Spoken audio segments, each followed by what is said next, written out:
नमस्कार दोस्तों, स्वागत है आप सभी का। 28 दिसंबर से एनटीपीसी का एग्ज़ाम शुरू हो गया है और जिन छात्रों का एग्ज़ाम अभी नहीं हुआ है उनके लिए डेली हम प्रैक्टिस सेट ला रहे हैं। आज से प्रैक्टिस सेट 1 हम शुरू करेंगे और यह एसके झा के बुक से शुरू किया जा रहा है। इसमें सामान्य अध्ययन के 40 प्रश्न को हम डेली डिस्कस करेंगे। डेली 2 प्रैक्टिस सेट आपके लिए अवश्य लाएंगे, तो आप प्रैक्टिस सेट अवश्य बनाएं।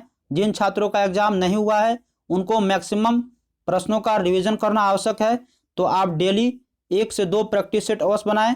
तो आइए देखते हैं पहला प्रैक्टिस सेट इस वीडियो में हम, और इसमें 40 जो हम जीएस के प्रश्न को डिस्कस करेंगे। पहला क्वेश्चन है, सिंधु घाटी सभ्यता कितनी वर्ष पुरानी है जो दक्षिण में गंगा घाटी के निचले क्षेत्रों एवं उत्तर में मालवा तक फैली हुई थी? आंसर होगा ऑप्शन सी 3000 ईस्वी पूर्व। याद रखना आपको, सिंधु घाटी सभ्यता भारत की सबसे प्राचीनतम ज्ञात सभ्यता में से एक है, जिसे हड़प्पा सभ्यता के नाम से भी जाना जाता है और यह 3000 ईस्वी पूर्व माना जाता है। नेक्स्ट है, बसीन की संधि पर किस वर्ष हस्ताक्षर किए गए थे? आंसर होगा ऑप्शन बी 1802 में बसीन की संधि पर हस्ताक्षर किया गया था पेशवा बाजीराव द्वितीय और अंग्रेजों के मध्य।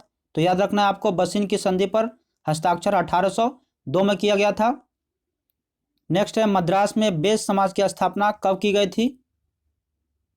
आंसर होगा ऑप्शन डी 1864 में। याद रखना है आपको, 1864 में केशव चंद्र सेन की प्रेरणा से श्रीधर नायडू ने मद्रास में बेस समाज की स्थापना की और 1871 ईस्वी में इसी को बेस समाज को ही दक्षिण भारत में ब्रह्म समाज में परिवर्तित कर दिया गया था। तो याद रखना है 1864 में मद्रास में बेस समाज की स्थापना की गई थी।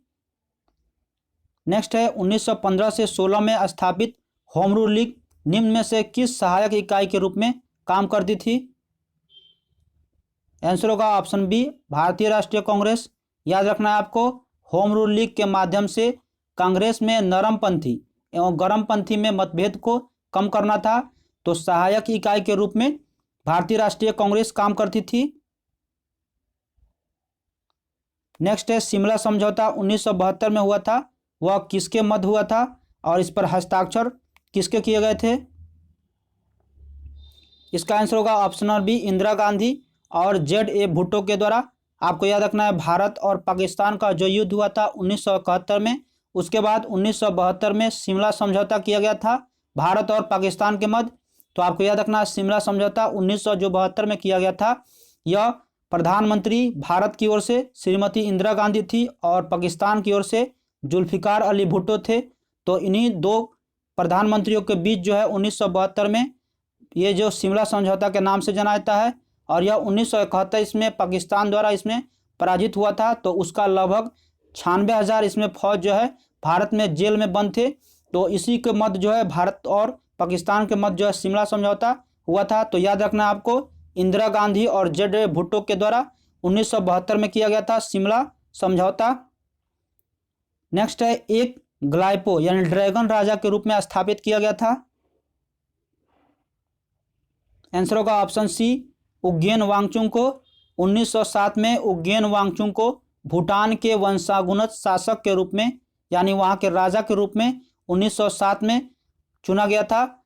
याद रखना आपको, भूटान में स्थानीय नाम यानी हुग युल जो है, जिसका अर्थ होता है अभू दहा, यानी यह देश का नाम है, और अर्थात भूटान के राजा जो इनको कहा जाता है एक ग्लाइपो। और वर्तमान समय में भूटान के राजा आपको याद रखना है कौन है? जिग्मे खेसर नामग्याल वांगचुक है। तो एग्जाम में पूछा भी जा सकता है। नेक्स्ट है, कथन कारक से प्रश्न है 7 नंबर। आपको याद रखना है यहाँ पे, भारतीय संविधान 26 जनवरी 1950 को लागू हुआ, कथन है ये, और कारण कह रहा है 26 जनवरी गणतंत्र दिवस के रूप में मनाया जाता है। तो इसका आंसर क्या होगा? यहाँ से आपको ऑप्शन चुनना है। 4 ऑप्शन दिए गए हैं, ए सही और आर गलत है, और ए गलत है और आर सही है। कथन यहाँ पे देख लीजिए, और उसके बाद ए और आर दोनों गलत हैं, या ए और आर दोनों सही हैं और उसकी उचित व्याख्या नहीं है। इसका आंसर ऑप्शन डी सही होगा। आपको बता दें कि गणतंत्र उसे कहते हैं जिसका राष्ट्राध्यक्ष निर्वाचित होता है, और भारत एक गणतंत्र है क्योंकि भारत का राष्ट्राध्यक्ष यानी भारत के राष्ट्रपति जो क्या होते हैं? निर्वाचित होते हैं। भारतीय संविधान भारत को गणतंत्र बनाता है, और इसमें 26 जनवरी 1950 को ही राष्ट्रपति के पद पर डॉक्टर राजेंद्र प्रसाद आसीन हुए थे।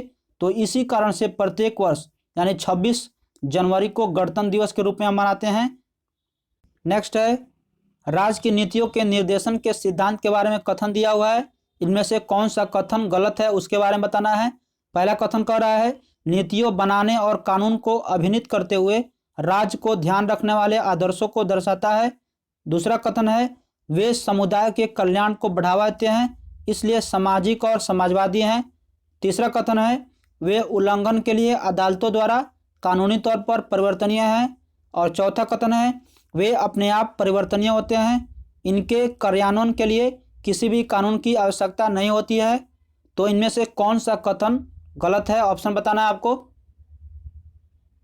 आंसर होगा ऑप्शन डी। आपको याद रखना है नीति निर्देशक सिद्धांत अनुच्छेद 37 के आधार पर राज्य का नीति निर्देशक तत्व सरकार की इच्छा शक्ति एवं आर्थिक संसाधन पर निर्भर करता है। इसके न्यायालय और माध्यम के से परिवर्तन इसको नहीं करा जा सकता। तो इसका आंसर हो जाएगा option number D. Next question है राज्य के मुख्यमंत्री के बारे में कथन दिया हुआ है, कौन सा कथन इसमें गलत है। पहला कथन कह रहा है राज्य सरकार मुख्यमंत्री पर केंद्र सरकार में राष्ट्रपति के पद के समरूप होता है। दूसरा कथन दिया हुआ है, आइए देखते हैं अगला कथन। राज्यपाल केवल उन व्यक्तियों को मंत्री नियुक्त कर सकता है जिनके लिए मुख्यमंत्री सिफारिश करता है। तीसरा कथन है मुख्यमंत्री राज्य योजना बोर्ड का अध्यक्ष होता है।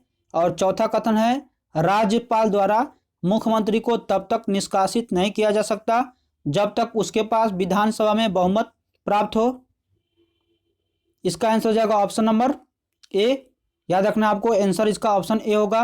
अनुच्छेद 164 के आधार पर राज्यपाल विधानसभा का बहुमत दल का नेता को राज्य का सीएम नियुक्त करता है।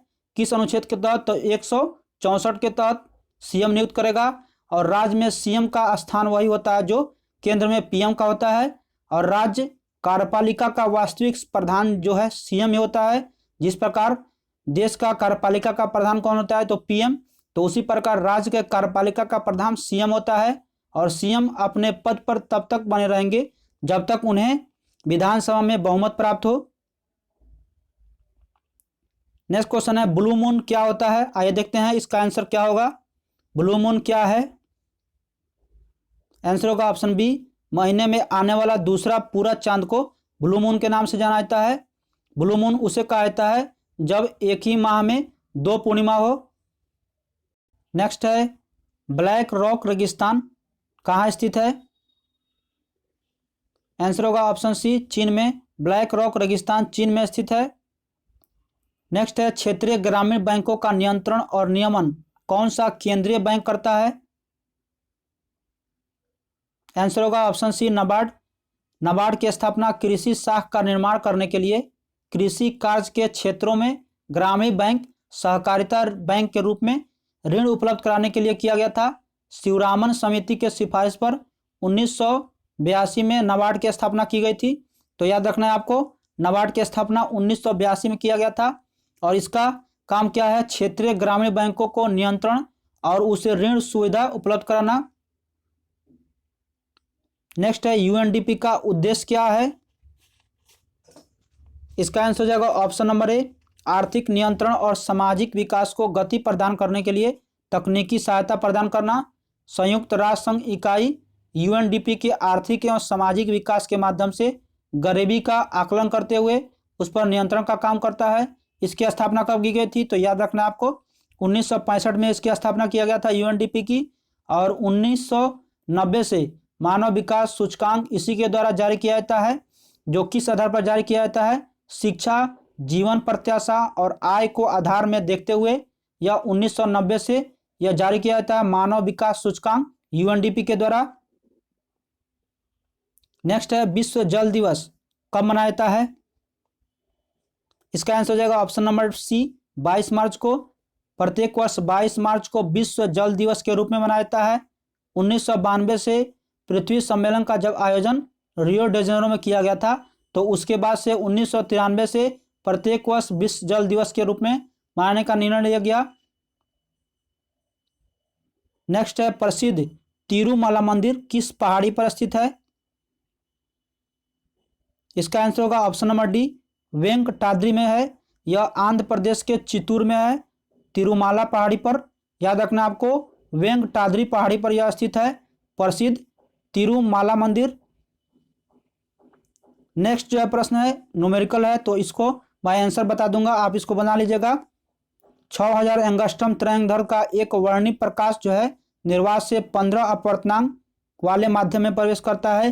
तो इस माध्यम में प्रकाश का तरंगदैर्घ्य का मान बताना है।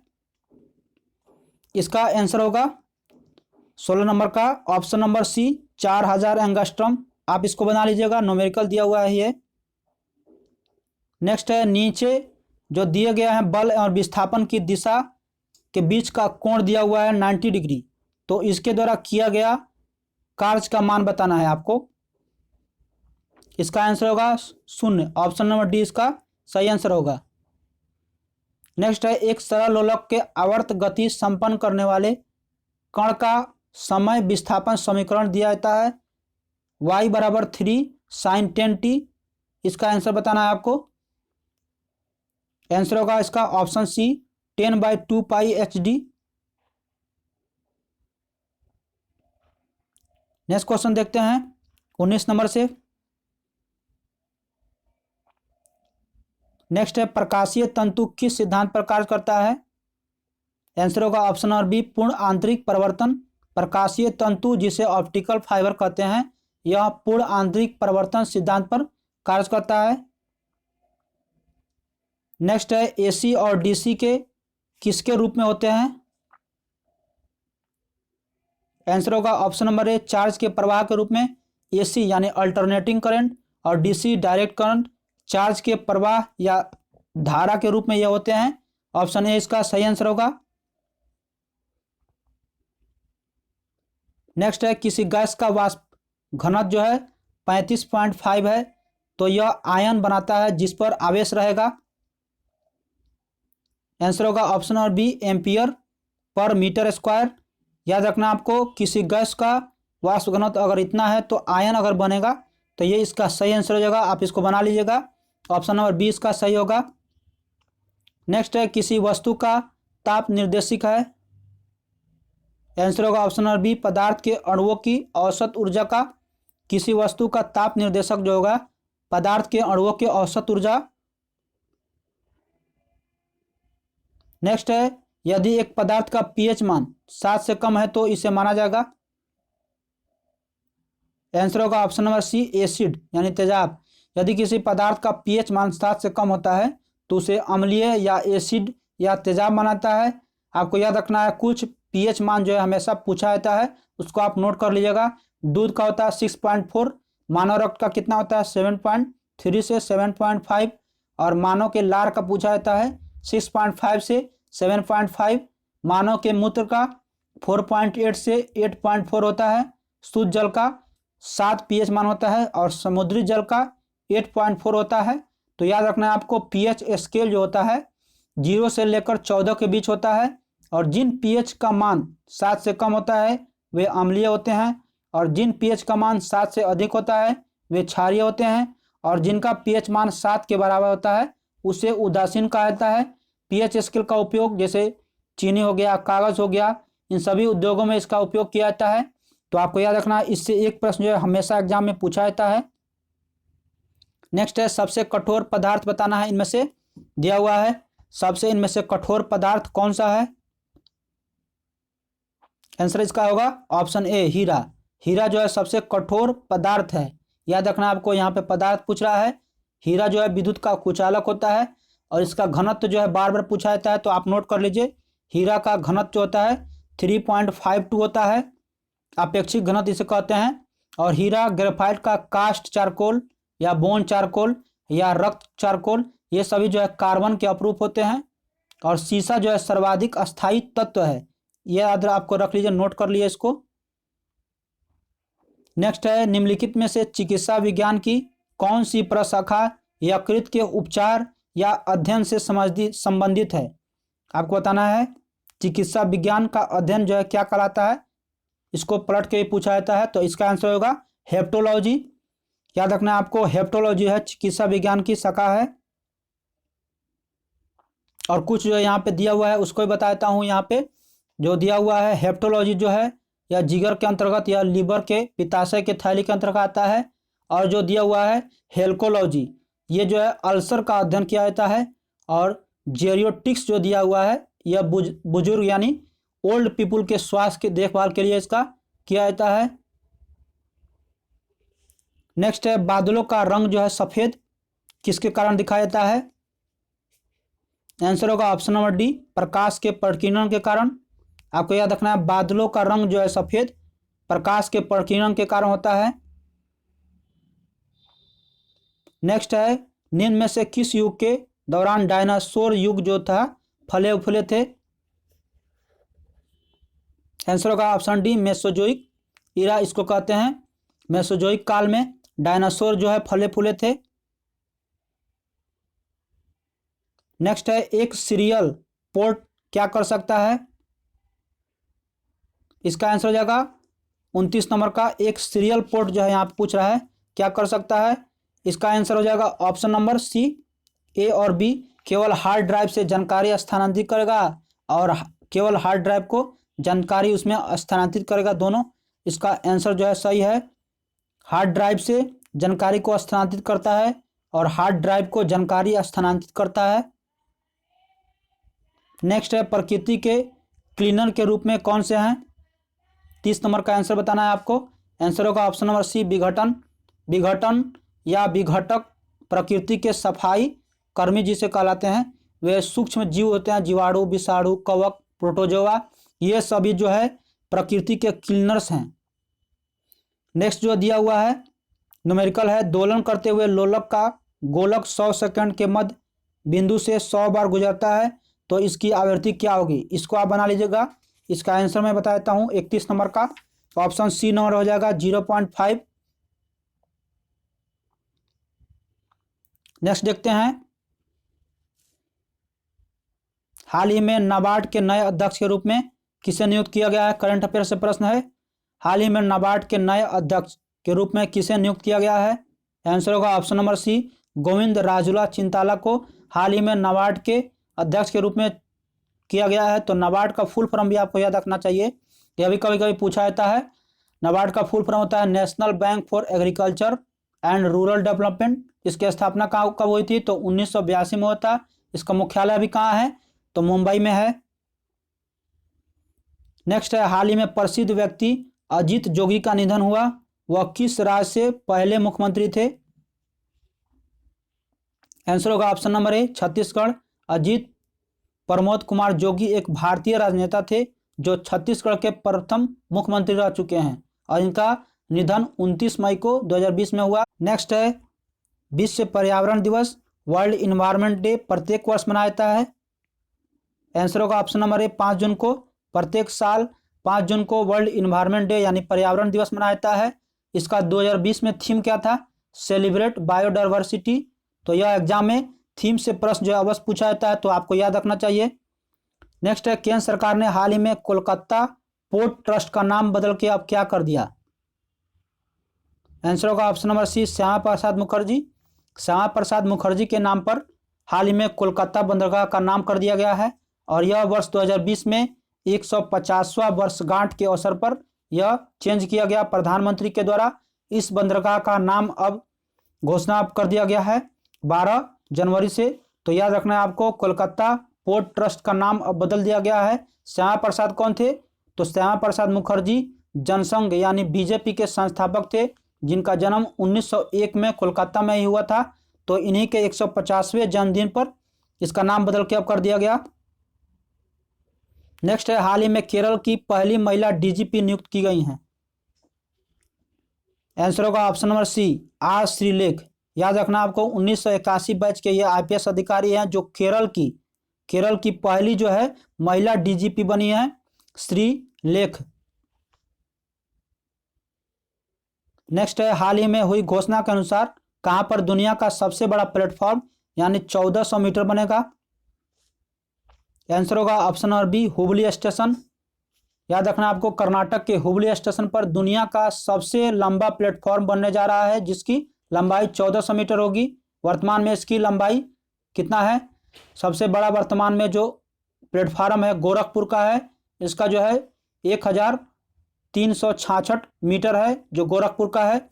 और अब बनेगा हुबली में। नेक्स्ट है, हाल ही में किस देश द्वारा जारी नया राजनीतिक नक्शा में जम्मू कश्मीर, लद्दाख, जूनागढ़ को अपना हिस्सा दिखाया गया? आंसर होगा ऑप्शन नंबर सी, पाकिस्तान के द्वारा। हाल ही में पाकिस्तान ने जम्मू कश्मीर, सर क्रीक और जूनागढ़ को शामिल करते हुए एक राजनीतिक मानचित्र का अनावरण किया, जिसमें यह जो है यह जम्मू, लद्दाख, जूनागढ़ इन सभी को अपना हिस्सा बताया पाकिस्तान।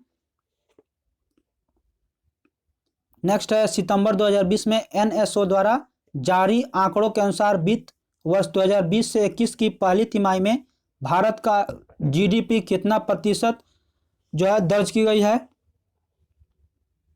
आंसर होगा ऑप्शन नंबर सी, -22.6%। कोरोना के संकट जो हुआ था, इसमें लॉकडाउन के कारण जीडीपी जो है ऋणात्मक में चली गई और इस पर जो है जीडीपी -22.6 दर्ज किया गया था 2020 से 21 में पहली तिमाही में। यह किसके द्वारा जारी किया जाता है? तो एनएसओ के द्वारा। कभी कभी यहाँ से भी प्रश्न पूछा जाता है, तो याद रखना आपको एनएसए के द्वारा यह आंकड़ा जारी किया जाता है। नेक्स्ट है, overdraft saving the India saver पुस्तक के लेखक कौन है? आंसर होगा option number A, Urjit Patel. यहाँ पे ओवरड्राफ्ट सेविंग से है, तो यह जो है बैंक से ही संबंधित है। तो वर्तमान में बैंक से आरबीआई ये जो है कौन है? याद रखना आपको, यह पुस्तक के लेखक उर्जित पटेल हैं, आरबीआई के गवर्नर।